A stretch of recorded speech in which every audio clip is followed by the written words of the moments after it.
Good morning and welcome to the Cradle-to-Career Ad Hoc Committee for the Executive Director Review.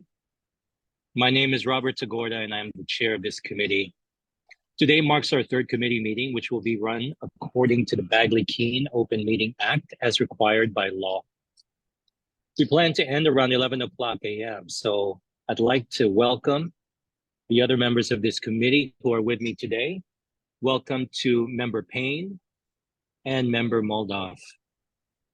I'd like to note from a logistical standpoint that Member Moldoff is taking this meeting at the Cradle-to-Career office, while Member Payne and myself were conducting this meeting in other teleconference locations. Okay, so the purpose of today's meeting is to take a retrospective look at the work of the committee this year and analyze if there are any growth opportunities that can be implemented for the 2024-2025 Executive Director Review process. Before we dig into today's work, I wanted to take a look at what lies in front of us. In total, there are 6 items on today's agenda. Our agenda, which is posted on the C2C website, specifically notes the agenda items on which we will be accepting public comment. Today, members will be voting on one agenda item and we will open it up for public comment 3 times. Okay, let's establish quorum. I'd like to call the meeting to order and ask that Mary Kay Cruz-Jones please call the roll. Member Moldoff? Here. Member Payne? Here. Member Tagorda? Here. We have a quorum. Okay, given that we have a quorum, our first agenda item number 2, approval of the minutes from the January 9, 2024 Executive Director Review Committee meeting. My question to the committee is, are there any additions or corrections to these minutes from any of our members?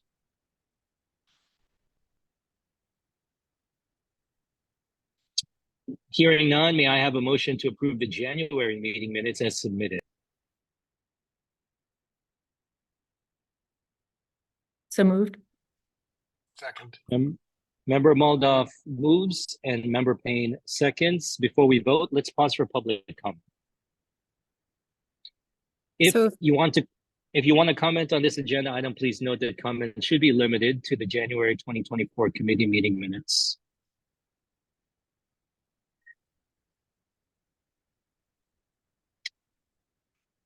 Mary Kay Cruz-Jones, can you please confirm how many people are on the line wishing to comment via Zoom? If there's anybody on the line that would like to make a public comment, please raise your hand. There's a button on your screen to indicate this. I'm not seeing any hands raised at this time, but we'll hold it for a second. Member Payne, please confirm that there is no one at your location wishing to comment. No one here wishing to comment. And the same goes here in my location. There's no one here wishing to comment at this moment. So we'll close public comment. We have a motion and a second. We've closed public comments. So Mary Kay, please do a roll call vote for us. Member Moldoff? Yes. Member Payne? Aye. Member Tagorda? Yes.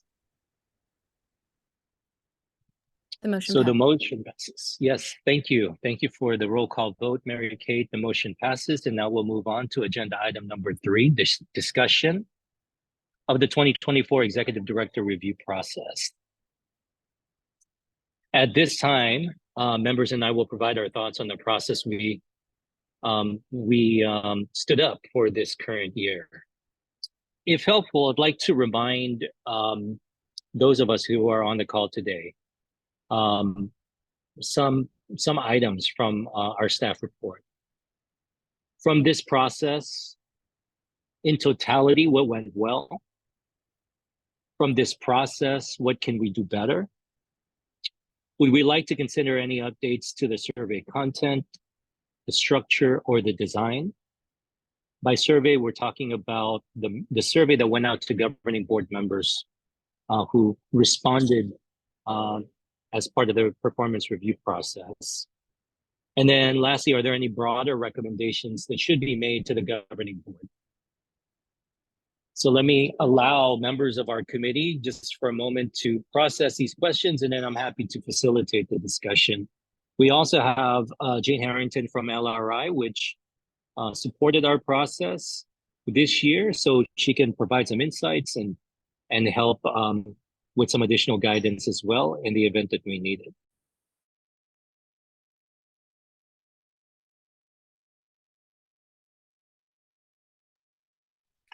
If I'll go first, if that's okay. From my perspective, I thought the process went particularly well. In fact, I think the addition of us being able to talk to the team as part of the larger process was a great addition and helped us put context around the evaluation. I think was quite valuable, and I think people took away, the rest of the board took away from that quite a bit of good knowledge. The only quibble I'd have, the only thing that I'd suggest is that we might be able to condense some of the questions that we put in front of board members, because I did get a little bit of a sense that it was a longer survey than they might have liked. And even though we had huge participation, almost everybody participated, we could spend a little bit of time probably condensing a few of the questions and make it a little bit easier on members. Just for context for members of the public, when Member Payne talks about being able to meet with the team, the part of the process he's referring to is when the board chair and the chair-elect have individual one-on-one interviews with members in the CEA class. In other words, the direct reports of the executive director. Correct. And that gives us an opportunity to get the perspective from the staff, in addition to getting a perspective from the governing board. And then the other part that he mentioned there was around the survey that actually went out to governing board members and the length, the potential length of it. We had received survey response from, correct me if I'm wrong, Jane, but all governing board members but one who were seated at the time that we were taking the survey. So that was pretty good turnout for us, and it was obviously our goal to reach 100%. We didn't reach that this year, but that's going to be an ongoing goal for us as part of our broader initiative to improve our governance culture.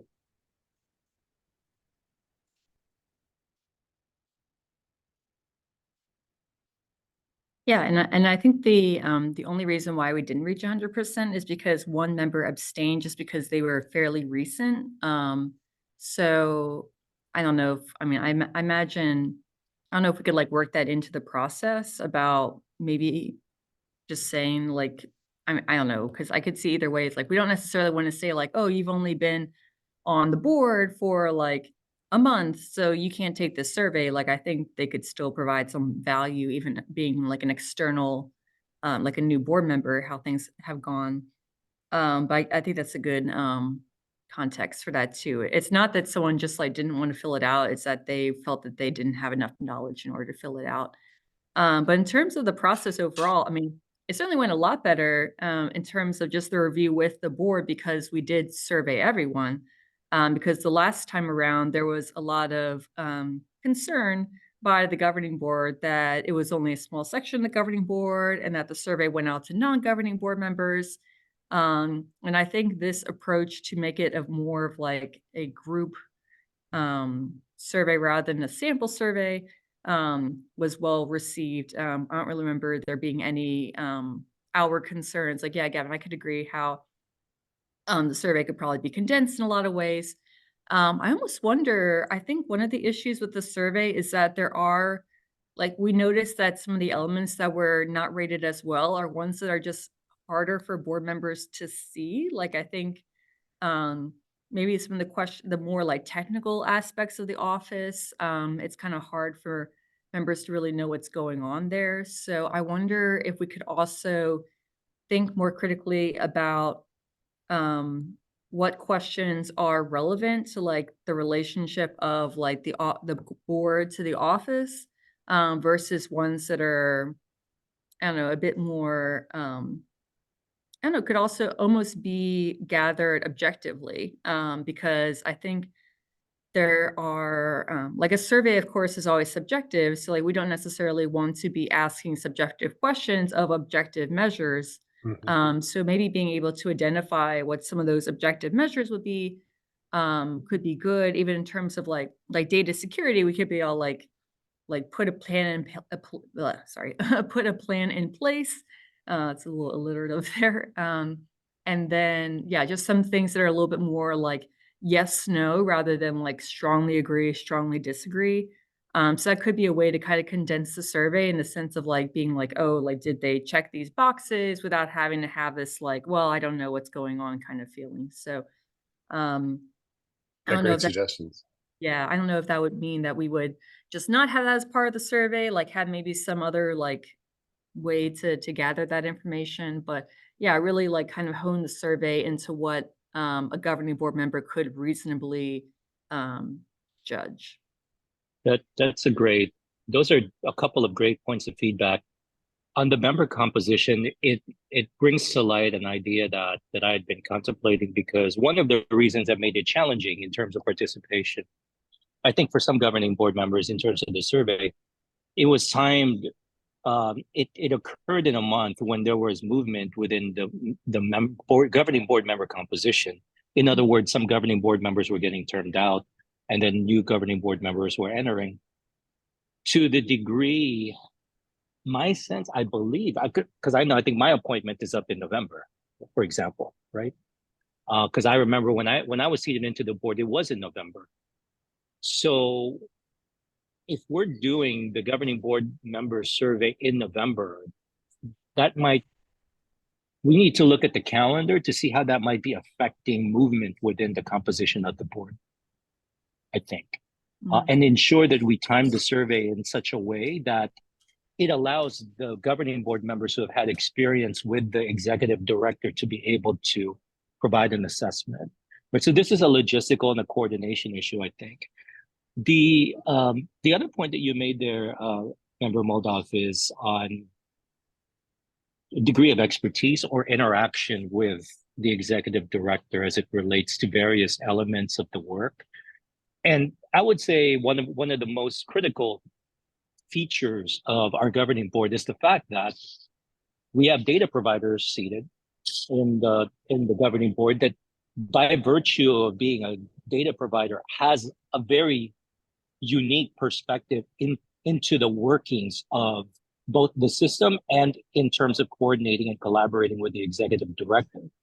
So you would expect them to have certain perspectives on the more technical areas that perhaps other governing board members like myself, not representing a data provider, might have. So I think that is something that we need to consider. I don't know exactly how we would do that, but I see what you're saying when you mentioned that sort of objectivity.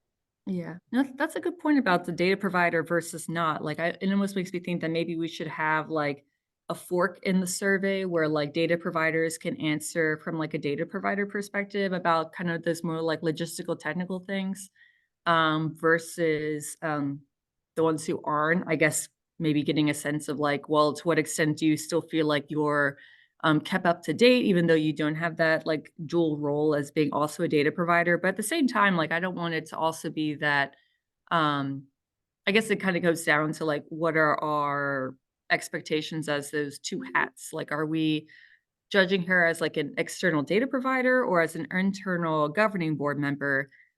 Because I don't know if, I mean, there certainly is a piece of like stakeholder engagement that would be relevant for data providers. But I also am a little concerned about the fact that that isn't, it's like we're not really functioning as a governing board member, even though we have to follow the governing board rules for like open meetings as a data provider.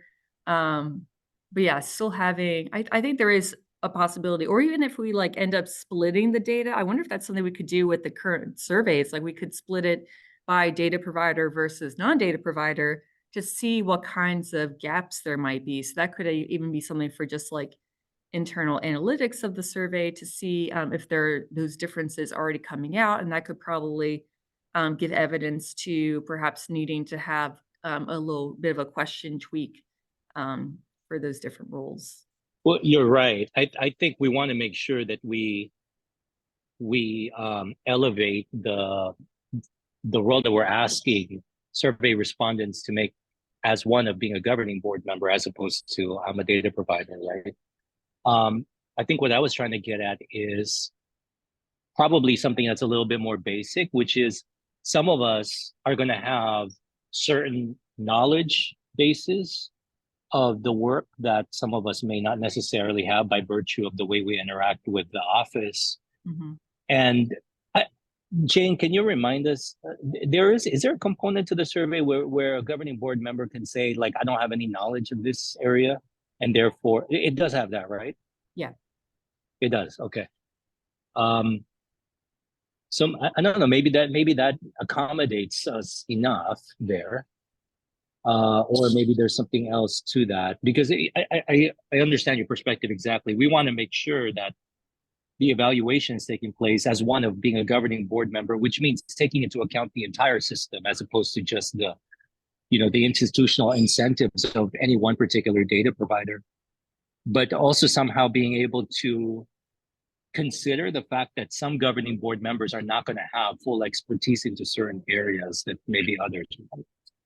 Do you have, Member Payne, do you have any No, I thoughts on think this? I think these are all good points. It would be interesting to sort of be able to, as Jessica said, sort of tease out responses about from sort of where you're sitting, because that sort of, as a data provider or as another member, because I think that could be instructive. I'm not sure I would ask a sort of a different set of questions to different board members themselves, because part of what we're trying to do is enfranchise all board members, whether they're data providers or not, to be acting in the interest of the board and the system itself. That's true. Yeah. I think, definitely to highlight that we're all equal governing board members. But I think it is, even though we talk about ideally we have only our governing board member hat on, I think it is hard to really remove that. I think it's definitely a different context for these. I think that's right. I think when actually, because we didn't even think about in the process of sort of analyzing the data, sort of pulling out and separating who might be speaking with what voice and how that might be different in how they react. And I think that's, I think to your point, that's an important piece of information that we could pull out of existing data. So does that sound like a matter of disaggregation of the data at the point of analysis, as opposed to necessarily changing the structure of the survey per se? Yeah, Agreed. no, I think it would be helpful analysis. Yeah. And Jane is to do? Yeah. you jumped right into it. Yeah, that was my question. I'm excited. Yeah, can you remind me how many data providers there are? Essentially, it's half the group. Okay. 11 members. Great. Yeah. So we wouldn't want to go much below that. No, I understand. Yeah, right. And so that is, we don't ask them to identify as such, but I understand we know their identity, so we can go back and assign and do that analysis. Yeah. Okay. That's good. I mean, that'll give us a sense of. We can discuss this obviously with the governing board when we provide our thoughts on this retrospective in the main meeting, and see what kind of appetite there might be for that kind of process improvement. How about in terms of the content of the survey, the structure, the design of the survey? I know that one of the areas that has been discussed is length of the survey. Obviously, is it the optimal length? Does it need to be shortened? It does ask and prompt for additional feedback when you give a certain rating. That might incentivize a move toward the middle, so that you don't have to do that, right? Like, what are some of our takeaways just in terms of the structure and the content or design of the survey? Well, I think if we are able to shorten it, then we could just make a comment required for everything, regardless of the rating, and then remove that incentive. So yeah, I mean, because I think there's definitely room to, I don't know, I guess I would kind of shorten it in some ways, but also lengthen it in others, because of course it takes more mental effort to do an open entry rather than just selecting an option.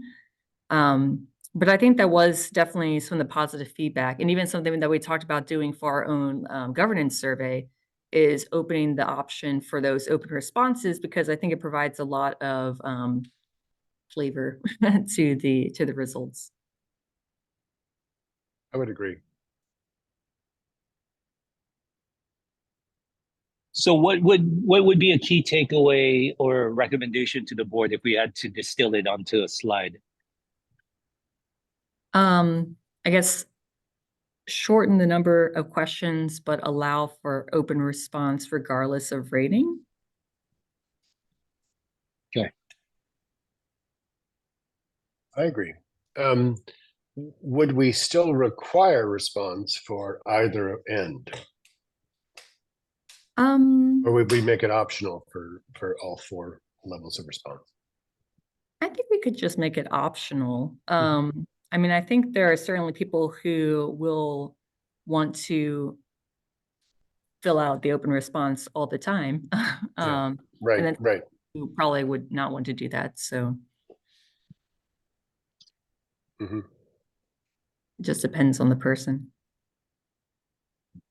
Jane, any thoughts from you in terms of your experiences with other boards about a suggestion like that? Its doability, its desirability. What do you Yeah. think? Yeah, I think one thing to keep in mind is what we were trying to address with that is if you were to get a needs improvement and no comment why, right? And so that, like Jessica said, the flavor there could be really important. Yeah. And have a lot of impact.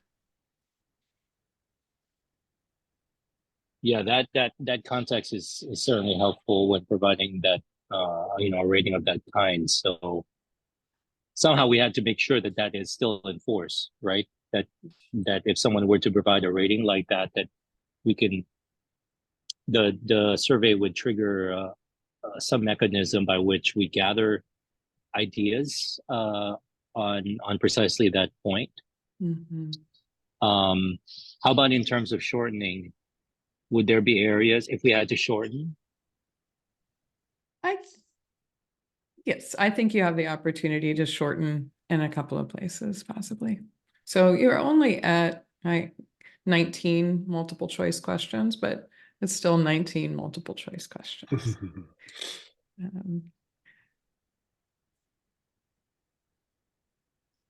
Yeah, and we did shorten this from the original bank, so there was an original analysis done to get it down to here, sort of what was important. But yeah, I think you might be able to get a few more questions out of it. That's correct. How about any other broader recommendations that we should make to the governing board? So now thinking broadly about the process, the timing, the timeline, the work that the chair and the chair-elect do to help coordinate the process, the delivery of the review to the governing board in the February meeting. Anything along those lines that could be improved?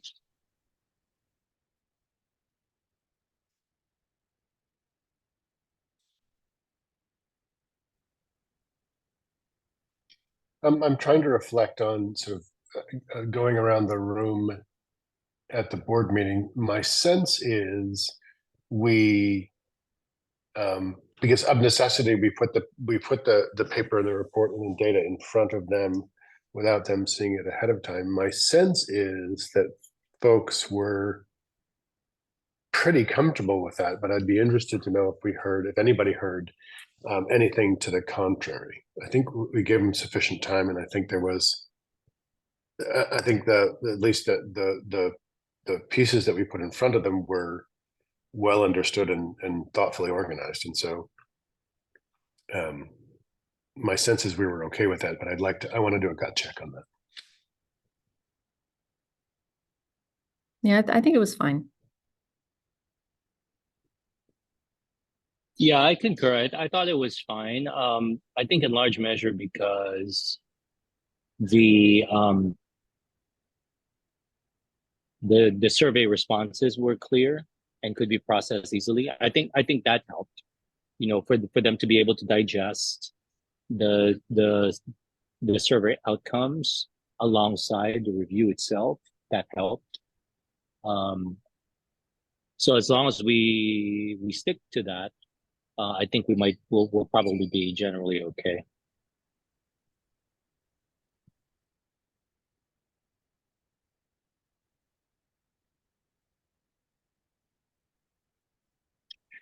Any other final sort of thoughts before we wrap up?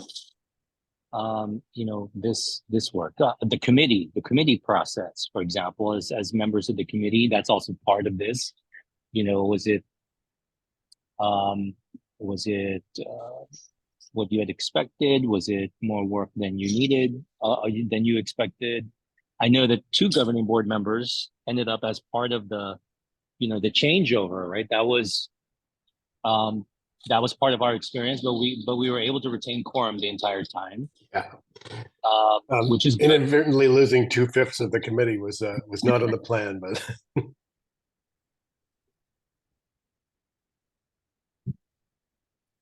Yeah, that that was fine. I assume there was some reason why like their replacements just couldn't be popped into the committee instead. I think the timing was difficult in terms of when they were going to end up being sworn in, because right, their formal swearing in was this past February. right. Yeah. And so again, I think I think from just a sheer coordination standpoint, that is something we need to keep in mind, because if we've got involved members who end up turning over because of their term, we just have to keep an eye on that as part of our consideration plan. I mean, it was something I did not even anticipate or think about. It was not in the realm of factors for me to consider when we were going and embarking upon this process, but that's a reality I think that we continually confront. Yeah.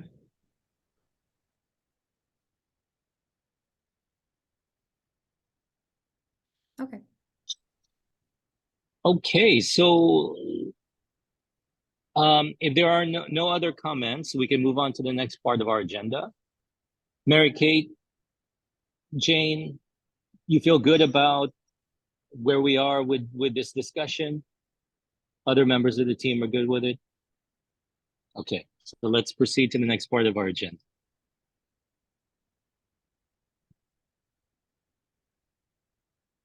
Next part of our agenda is reserved for general public comment.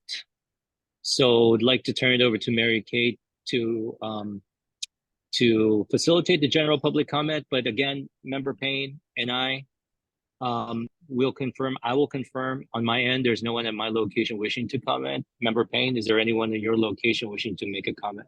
No one at this location. Okay. Perfect. Mary Kate? And no one in Sacramento as well. Okay, so if there's any member member of the public that's joining us via Zoom, and if you'd like to comment on generally at this time, feel free to raise your hand. There are no hands raised. I'll just give it one more second. Seeing no hands raised and having no public comment in any of our locations, we can close public comment at this time. Okay, public comment is closed. And now we move on to the next agenda item, which is future agenda items. During this agenda item, we will open it up to members, followed by members of the public. At this time, individuals can request items that they would like to see as future agenda items. So, Member Moldoff, Member Payne, any comments on future agenda items? Nope. I guess I'm just wondering, for doing that evaluation of data provider versus not data provider, if that is possible, where would that actually be? Is that something that maybe Jane would just share with you two, and then like you would kind of provide like a summary at the May meeting. Like obviously we don't want to have like a whole nother subcommittee for that because I think it's probably going to be very straightforward whether or not there's a difference or not. It's just kind of wondering about that because I know that really can't be shared unless we go into closed session at the May meeting. Correct. So I think our process would be at this stage to report to the board in the May meeting the outcome of this conversation, including that item. Mm-hmm. That will then trigger the thought around for the next round of that review process. If it is something that can be explored and incorporated, as that committee gets formed, it would consider that as part of the process that it would present to the governing board as an idea after they've gone through and done some kind of analysis. Okay. So it doesn't have to be resolved right now, but it is one of the things that we can report to the governing board at our next meeting as a thought or an idea for consideration for the next committee. Okay. Thank you. Yeah, no problem. Any other future agenda items from governing board members before we turn it over to members of the public?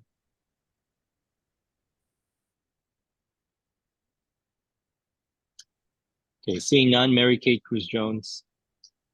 Members of the public? We'll now open it up for public comment on this agenda item. I'm seeing no hands raised. If you'd like to raise your hand to indicate that you're interested in commenting, please do so now. Seeing no hands raised, no public comment here in Sacramento. Member Payne, any public comments on this item from your location? No one at my location. And I'm confirming there's no one at my location also wishing to comment on this item. So we can proceed. And now we'll move on to agenda item number 6, which is the adjournment. I'd like to take this opportunity to thank Member Moldoff and Member Payne, as well as our other colleagues who had been participating in this committee process prior, for your service to this really critical task. Overall, I felt it went very well, and I'm glad that we're going to have an opportunity to report our retrospective to the board in an upcoming meeting. I also want to thank members of the public who have contributed to this process throughout the entire time that it was put together, as well as to LRI and Jane in particular, and to members of our C2C team for their ongoing support.